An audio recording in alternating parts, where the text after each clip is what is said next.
एक समय की बात है जब सृष्टि की रचना के बाद ब्रह्मांड में अंधकार और असंतुलन फैल गया। देवता और असुर दोनों ही शक्तिहीन हो गए थे। तब सभी देवता भगवान विष्णु के पास गए और कहा, हे प्रभु, संसार में सुख समृद्धि का अभाव हो गया है, कोई भी प्राणी प्रसन्न नहीं है। भगवान विष्णु ने कहा, जब तक लक्ष्मी देवी प्रकट नहीं होंगी तब तक इस सृष्टि में न तो धन होगा, न शांति, न ही सुख। भगवान विष्णु ने देवताओं और असुरों को मिलकर क्षीरसागर का मंथन करने का आदेश दिया।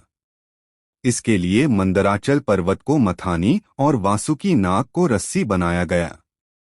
समुद्र मंथन आरंभ हुआ। अनेक दिव्य वस्तुएं प्रकट हुईं, विष, अमृत, रत्न, अप्सराएं और अंत में एक तेजस्विनी देवी प्रकट हुईं, जिनके शरीर से दिव्य प्रकाश फैल रहा था। वे थीं मां लक्ष्मी, समस्त संपन्नता और सौभाग्य की अधिष्ठात्री।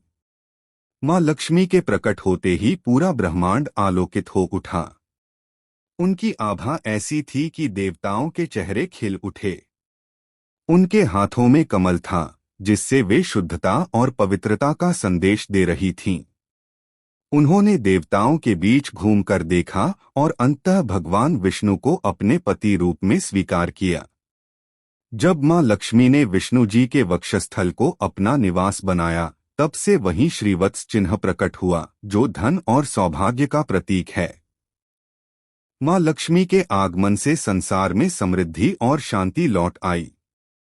धरती पर हरियाली फैली, नदियां बहने लगीं, फसलें लहलहाने लगीं और लोगों के हृदय में प्रेम व संतोष का भाव भर गया।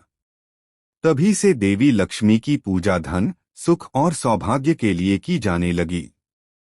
कथा के अनुसार मां लक्ष्मी केवल वहीं निवास करती हैं जहां शुद्धता, सत्य और मेहनत का वास हो। वे उन घरों में नहीं रहती जहां आलस्य, झूठ और अन्याय का बोलबाला होता है।